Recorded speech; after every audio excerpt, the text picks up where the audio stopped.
I found a moldy sandwich in my kid's backpack from last school year.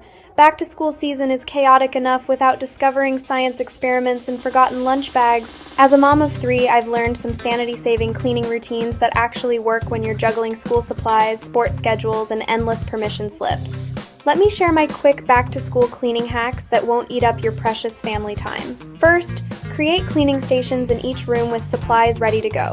This lets you clean in 5-minute bursts whenever you have a moment. Second, involve the kids.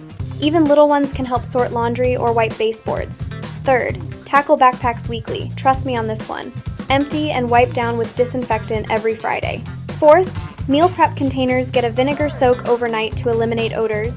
And finally, designate a drop zone by the door for school items to prevent clutter migration. But let's be honest, sometimes life gets too hectic. No time to clean? Let us help.